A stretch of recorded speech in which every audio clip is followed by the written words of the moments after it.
Welcome to YouTube updates and tips channel. இந்த வீடியோல என்ன டாபிக் பத்தி டிஸ்கஸ் பண்ண போறேன் அப்படினு பாத்தீங்கன்னா thumbnail கிரியேட் பண்றதுக்கான ஒரு 5 ரூல்ஸ் விதிமுறைகள் தான் நான் சொல்ல போறேன். ஏனா வந்து thumbnail வந்து ரொம்ப முக்கியம். யாருக்கு அப்படினு பாத்தீங்கன்னா ஸ்டார்டிங் ஸ்டேஜ்ல இருக்க யூடியூபர்ஸ்க்கு. இப்பதான் சேனல் ஸ்டார்ட் பண்ணிருக்காங்க இல்ல ஒரு 5-6 வீடியோ தான் போட்டுருக்காங்க. அப்படில நான் நிறைய வீடியோ போட்டேன். ஆனா ஏன் என்னோட வீடியோஸ் எதுவுமே நிறைய வியூஸ் கிடைக்க மாட்டேது? ஏன் யாரும் பார்க்க மாட்டறாங்க அப்படின்றவங்களுக்கு சந்தேகமா இருக்கவங்களுக்கு குழப்பத்துல இருக்கவங்களுக்கான வீடியோ தான். இதுல வந்து thumbnail எப்படி கிரியேட் பண்றது அப்படின்றத பத்தி தான் சொல்ல போறேன். அதுக்கான 5 விதிமுறைகள் அவ்வளவுதான் நான் சொல்ல போறேன். ஓகே, என்னன்னு பார்க்கலாம். அந்த 5 விதிமுறைகள் என்னென்ன அண்ட் ஏன் thumbnailக்கு இவ்வளவு இம்பார்ட்டன்ஸ் கொடுக்கணும் அப்படின்னு பாத்தீங்கன்னா, இப்போ நீங்க ஜெனரலா இப்போ நம்மளே ஒரு சப்ஸ்கிரைபரா என்ன பண்ணுவோம், யூடியூப் ஓபன் பண்றோம், நமக்கு தேவையானது அப்படின்னு ஒரு சர்ச் பண்றோம், ஒரு விஷயத்தை பத்தி சர்ச் பண்றோம் அப்படின்னு பாத்தீங்கன்னா எது நம்ம கண்ணுல ஒரு அட்ராக்டிவா இருக்கும், எந்த thumbnail அட்ராக்டிவா இருக்கும் அதை தான் நம்ம ஓபன் பண்ணி பார்ப்போம். ஃபர்ஸ்ட் இருக்கிற இப்போ நம்ம சர்ச் பண்றோம் நமக்கு தேவையான விஷயத்த ஃபர்ஸ்ட் அது சர்ச் பண்ணதுக்கு அப்புறமா ஃபர்ஸ்ட் வர வீடியோ பார்க்க மாட்டோம். எது நம்ம பார்ப்போம் லைனா அந்த ரெக்கமெண்டேஷன்ல வரதுல எது நம்மளுக்கு அட்ராக்டிவா இருக்கும் இல்ல எது வந்து நிறைய பார்த்த உடனே பார்க்கணும்னு தோன்ற அளவுக்கு இருக்கும் அதை தான் நம்ம பார்ப்போம்ல. அந்த மாதிரி தாங்க நம்ம வீடியோ இருக்கணும். ஸோ அதுக்கு எப்படி இம்பார்ட்டன்ஸா என்னென்ன விஷயங்கள் பண்ணணும் அதை பத்தி தான் எக்ஸ்பிளைன் பண்ண போறேன். ஓகேவா? ஓகே, என்னென்ன ரூல்ஸ் நம்ம பார்ப்போம். ஃபர்ஸ்ட் வந்து என்ன பாத்தீங்கன்னா, thumbnailல உங்க ஃபேஸ் போடுங்க. இல்ல இப்போ நிறைய சேனல்ஸ் வந்து எல்லா ஃபேஸ் காமிச்சு கேர்ள்ஸ் லேடிஸா இருந்தா கூட அவங்க ஃபேஸ் காமிச்சு தான் எக்ஸ்பிளைன் பண்றாங்க. ஸோ இப்போ நிறைய பேர் எக்ஸ்போஸ் பண்றாங்க ஃபேஸை. அவங்களுக்கு வந்து நீங்க ஃபர்ஸ்ட் வந்து thumbnailல ஃபேஸ் காமிங்க. வேர்டிங்ஸ் மட்டும் போட்டு வெறும் இமேஜஸ் மட்டும் போட்டு வீடியோ கண்டென்ட்கான இமேஜஸ் மட்டும் போட்டு பண்ணாதீங்க. உங்க ஃபேஸையும் நீங்க வீடியோல அந்த thumbnailல நீங்க உங்க ஃபேஸையும் நீங்க அதுல போடலாம். ஃபேஸ் காமிக்காம இல்லை நான் ஃபேஸ் காமிக்க மாட்டேன், நான் ஃபேஸ் காமிக்காம தான் வீடியோவே போடுறேன் அப்படின்னு இருக்கவங்களுக்கு வந்து நீங்க ஃபேஸ்க்கு பதிலாக ஏதாச்சும் நீங்க கொடுக்குற கண்டென்ட் ரிலேட்டடான இமேஜஸ் வச்சு நீங்க போட்டுக்கலாம். பட் நான் ஃபேஸ் வச்சு போடுறவங்களுக்கான சொல்றேன். நானும் ஃபேஸ் வச்சு நான் போட மாட்டேன். பட் மெயினா ஈஸியா கிளிக் ஆகணும் அப்படின்னு பாத்தீங்கன்னா உங்க ஃபேஸ் நீங்க thumbnailல வச்சு இது பண்ணிக்கோங்க. ஓகேவா? ஏன் எதுக்கு ஃபேஸ் வைக்கணும் அப்படின்னு சொல்றேன்னா, அதுக்கான வந்து ஃபேஸ் ரியாக்ஷன் ஃபேஸ் வைக்கணும் அப்படின்னு பாத்தீங்கன்னா சும்மா அழகு காமிக்கிறதுக்காக நான் வைக்க சொல்லல. அது வந்து ஒரு ஹியூமன் எமோஷனுக்காக நான் வைக்க சொல்றேன். எமோஷன்ஸ் என்ன எமோஷன் பாத்தீங்கன்னா ஒரு 6 ரியாக்ஷன் ஃபேஸ் ரியாக்ஷனுக்காக தான் வைக்க சொல்றேன். ஹாப்பினஸ் ஃபர்ஸ்ட் வந்து ஹாப்பினஸ். நீங்க இதே ஒரு கண்டென்ட் எடுத்து போடுறீங்க, ஒரு இதே ஒரு ஹாப்பி அந்த மாதிரியான கண்டென்ட் ஒரு அப்டேட் கொடுக்குறீங்க, இல்ல என்ன சொல்றது ஒரு குக்கிங் வந்து எல்லாருக்கும் பிடிச்ச ஐட்டம் பத்தி நீங்க குக்கிங் போடுறீங்க அப்படின்னா ஒரு ஹாப்பினஸ் போடுங்க. நீங்க உங்க வீடியோக்கான கண்டென்ட் வந்து நீங்க லெட்டர் டைப் பண்ணுவீங்களா, லெட்டர் டைப் பண்ணிட்டு உங்க அந்த ஒரு ஹாப்பினஸ் எல்லாருக்கும் ஒரு ஹாப்பினஸ் கொடுக்குற மாதிரி நீங்க ஒரு வீடியோ போட்டீங்க அப்படின்னா, ஃபார் எக்ஸாம்பிள் இப்போ ஒரு டிப்ஸ் நான் சொல்ல போறேன். இந்த டிப்ஸ் ஃபாலோ பண்ண எல்லாருக்கும் ஒரு வியூஸும் சப்ஸ்கிரைபர்ஸும் செம்மையா வரும் அப்படின்ற மாதிரி நான் டிப்ஸ் கொடுக்க போறேன் அப்படின்னு பாத்தீங்கன்னா, நான் ஒரு ஹாப்பினஸ் மாதிரி ஃபேஸை ஒரு சந்தோஷமா அப்படி வச்ச மாதிரி நான் கொடுக்கலாம். ஃபேஸ் அந்த thumbnailல போட்டேன்னா ஸோ என்னடா டிப்ஸ் ஒரு ஹாப்பினஸ் மாதிரி ஒரு ஃபேஸ் இருக்கேன்னு சொல்லிட்டு ஓப்பன் பண்ணி பார்ப்பாங்க. ஸோ அதுதான் ஃபர்ஸ்ட் ரியாக்ஷன். செகண்ட் ரியாக்ஷன் என்னன்னு பார்த்தீங்கன்னா சேடு. இப்போ இல்லை ஃபார் எக்ஸாம்பிள் வந்து இல்லை யூடியூப்ல வந்து இதுவே எடுத்துக்கலாமே, மானிட்டைசேஷன் வந்து 1000 சப்ஸ்கிரைபர்ஸ்ன்னு சொல்லியிருக்காங்க. இதே 2000 சப்ஸ்கிரைபர்ஸ் ஆயிடுச்சுன்னா எல்லாரும் சோகமா இருப்பீங்க. ஸோ ஒரு சேட்னஸ்க்கான ஃபேஸ் ரியாக்ஷன் சேடா இருக்க மாதிரி நீங்க ஒரு ஃபேஸ் வச்சு thumbnail கிரியேட் பண்ணலாம். என்ன ஏதுன்னு சொல்லிட்டு ஆர்வமா பார்ப்பாங்க. ஸோ தேர்டு வந்து சர்ப்ரைஸ்.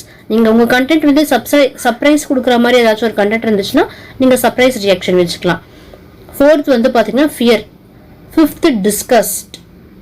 ரொம்ப என்ன சொல்றது ஐயோ அப்படின்ற மாதிரி ஒரு டிஸ்கஸ்டிங்கான திங் அது மாதிரி நீங்க வச்சுக்கலாம். ஆறாவது வந்து பாத்தீங்கன்னா கோவம். ஸோ இதுதான் இந்த 6 ஹியூமன் ரியாக்ஷன்ஸ், ஹியூமன் எமோஷன்ஸ். இதுதான் இது பேஸ் பண்ணி நீங்க உங்க thumbnailல ஃபேஸ் போட்டுக்கோங்க இந்த ரியாக்ஷன்ஸ் படி. ஸோ ஓப்பன் பண்ணி டக்குன்னு பார்க்கும்போது என்னடா ஒரு ஹாப்பினஸா இருக்கே ஃபேஸ் போட்டிருக்காங்களே, இல்ல சேடா இருக்கே என்ன சொல்ல வராங்க அப்படின்ற மாதிரி நீங்க வந்து ஓப்பன் பண்ணி பார்ப்பாங்க. ஸோ ஃபேஸ்க்கு ஐயோ பேக்ரவுண்ட்லாம் சரியில்லையே, பேக்ரவுண்ட் இருக்காது, இதுக்காக தனியாக ஃபோட்டோ எடுத்து போடணுமா அப்படின்ற மாதிரி தேவையில்லை. நீங்கள் எந்த பேக்ரவுண்டில் வேணால் நின்று எடுத்து போடுங்க, ஃபோட்டோ எடுத்துக்கோங்க. ஆனால் வந்து பேக்ரவுண்ட் வந்து ஈஸியாக ரிமூவ் பண்ணலாங்க. அதுக்கு வந்து நான் ஒரு வெப்சைட் சொல்கிறேன், www remove.bg உங்களுக்கு டிஸ்பிளேலே வரும். நீங்கள் இதில் போயிட்டு உங்களுக்கு நீங்கள் எந்த ஃபோட்டோவை தம்ப்நெயிலில் வைக்க போகிறீங்களோ அந்த ஃபோட்டோவை கிளிக் பண்ணிவிட்டு நீங்கள் அதில் அப்லோட் பண்ணி இது பண்ணிங்கன்னா உங்களுக்கு பேக்ரவுண்ட் வந்து ரிமூவ் ஆகிட்டு உங்களுக்கு வெறும் இமேஜ் மட்டும் வரும். ஸோ நீங்கள் அதை வந்து நீங்கள் யூஸ் பண்ணிக்கலாம். ஃபேஸ் யூஸ் பண்ணி தம்ப்நெயில் கிரியேட் பண்ணுறவங்களுக்கு நான் அதை சொல்கிறேன். இல்லைனா கூட நீங்கள் நான் சொன்ன இந்த ஹியூமன் ரியாக்ஷன்ஸ்க்கு பதிலாக அந்த ரியாக்ஷனுக்கான ஃபீலிங் இருக்குல்ல, happiness, sad, surprise, fear, disgust and angry, கோவம், இது எல்லாமே வந்து உங்களோட இமேஜில் ஃபேஸ் ரியாக்ஷன்ஸாக நீங்கள் வைக்கணும்னா கூட அது வெளிப்படுத்துகிற அளவுக்கு நீங்கள் ஏதாச்சும் அந்த தம்ப்நெயிலில் கூட நீங்கள் வச்சு பண்ணிக்கலாம். ஓகேயா?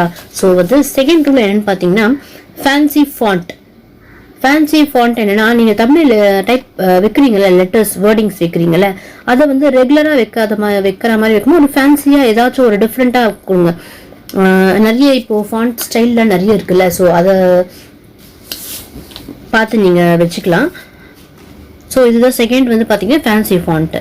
தேர்ட் என்னன்னு பார்த்தீங்கன்னா, உங்களோட தம்ப்நெயிலில் அந்த டைப் லெட்டர்ஸ் வைக்கிறீங்கள, வேர்டிங்ஸ் வைக்கிறீங்கள, அதை வந்து ரொம்ப நிறைய வைக்காதீங்க. கொச்சன்னு உங்கள் கண்டென்ட்டே அதில் அப்படியே எக்ஸ்பிளைன் பண்ணுற மாதிரிலாம் வைக்காதீங்க. ஒரு நச்சுன்னு ஒரு 4 இல்லை 5 6 வார்த்தையில் இது பண்ணிவிடுங்க. ஏன் அப்படின்னு ஏன் தம்ப்நெயில் வேர்டிங்ஸ் வந்து லெட்டர்ஸை வந்து வார்த்தைகளை கம்மி பண்ண சொல்கிறேன் அப்படின்னு பார்த்தீங்கன்னா, நீங்கள் நிறைய வச்சிங்கன்னா வந்து உங்களுக்கு நீங்கள் வந்து அந்த சைஸை வந்து கம்மி பண்ண வேண்டியதாக இருக்கும். ஸோ உங்களுக்கு தம்ப்நெயில் வந்து அதில் இருக்க வேர்டிங்ஸ் வந்து குட்டியாக தெரியும். இதே ஒரு 5 6 வார்த்தை வச்சிங்கன்னா நீங்கள் என்லார்ஜ் பண்ணிக்கலாம். அந்த சைஸு பெரிய ஃபாண்ட்டோட அந்த லெட்டரோட வார்த்தையை வந்து நீங்கள் பெருசு பண்ணி வச்சிங்கன்னா ஒரு தூரமாக இருந்து பார்த்தா கூட நல்லா அட்ராக்டிவாக டக்குன்னு ஓப்பன் பண்ணி பார்க்குற அளவுக்கு இருக்கும்.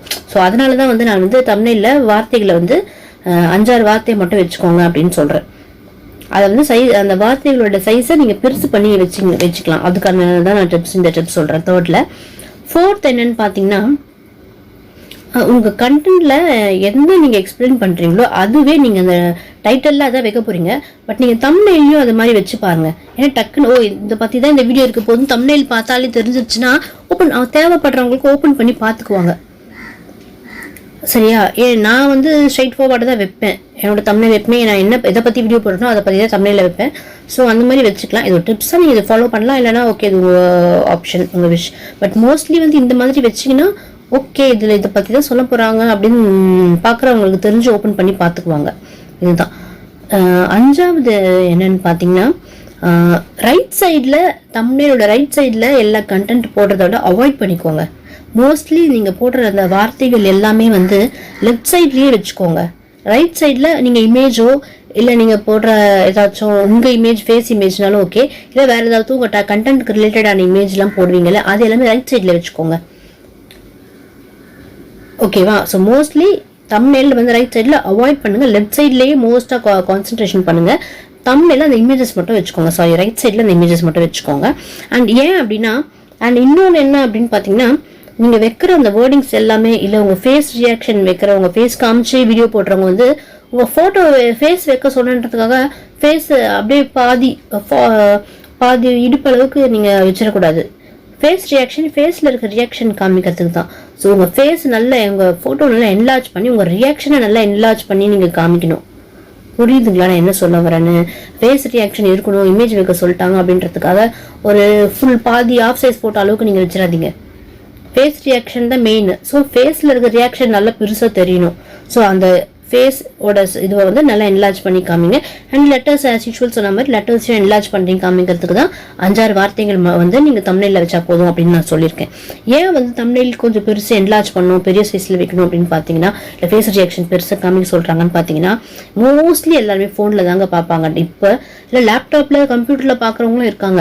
உங்கள் தம்ப்நெயில் வந்து ஒரு 4லேருந்து 5 அடி தள்ளி இருந்து பார்த்தா கூட அதை ஓப்பன் பண்ணு அப்படின்னு சொல்கிற அளவுக்கு இருக்கணும். ஓகேவா? நான் என்ன சொல்ல வரேன்னு உங்களுக்கு புரியுது இல்லை? ஸோ அந்த மாதிரி தம்ப்நெயில் இருந்தால் ஈஸியாக வந்து உங்களுக்கு நிறைய வியூஸ் அண்ட் சப்ஸ்கிரைபர்ஸ் கிடைக்கிறதுக்கு நிறைய சான்ஸ் இருக்குங்க. ஸோ இதுதான் இந்த 5 ரூல்ஸ் வந்து தம்ப்நெயில் கிரியேட் பண்ணுறதுக்கான ரூல்ஸ். ஏன்னா இது நான் பர்சனலாக ஃபாலோ பண்ணுற ரூல்ஸ் தான். ஸோ அது உங்களுக்கு ரொம்பவே யூஸ்ஃபுல்லான டிப்ஸ் இது. இதை ஃபாலோ பண்ணி பாருங்கள். உங்களுக்கு வந்து நல்ல வியூஸ் அண்ட் சப்ஸ்கிரைபர்ஸ் கிடைப்பாங்க. அண்ட் என்ன உங்களுக்கு நான் வேறு ஏதாச்சும் எதை பற்றியாச்சும் உங்களுக்கு தெரியல, இதை பற்றி கொஞ்சம் சொல்லுங்களேன் அப்படின்னு நீங்கள் நினச்சிங்கன்னா கூட என்ன டாபிக் பற்றி உங்களுக்கு தெரியணுமோ நீங்கள் எனக்கு வந்து அதை கமெண்ட் பாக்ஸில் கமெண்ட் பண்ணுங்கள். நான் உங்களுக்கு அந்த டாபிக் பற்றி நான் அடுத்தடுத்த வீடியோஸில் வந்து உங்களுக்கு நான் எக்ஸ்பிளைன் பண்ணுறேன். இன்னைக்கு நான் எக்ஸ்பிளைன் பண்ண இந்த தம்ப்நெயில் ரூல்ஸ் வந்து எல்லாருக்கும் புரிஞ்சுக்கணும்னு நினைக்கிறேன். அதை பற்றி உங்களுக்கு ஏதாச்சும் ஃபீட்பேக் கொடுக்கணும்னாலும் எனக்கு கமெண்ட்டில் பண்ணுங்கள். Until then, take care and bye from Narmada. இன்னொரு வீடியோவில் இன்னொரு டிப்ஸோட வந்து நான் உங்கள் எல்லாரையுமே பார்க்குறேன். அண்ட் நான் போடுற வீடியோஸ் எல்லாமே உங்களுக்கு வந்து நோட்டிஃபிகேஷனில் வரணும் அப்படின்னா சப்ஸ்கிரைப் பண்ணுங்கள். அண்ட் பக்கத்தில் இருக்க பெல் ஐக்கானையும் ப்ரெஸ் பண்ணுங்கள். அப்போ தான் நான் போடுற வீடியோஸ் எல்லாமே உங்களுக்கு நோட்டிஃபிகேஷனில் வரும். தேங்க்யூ.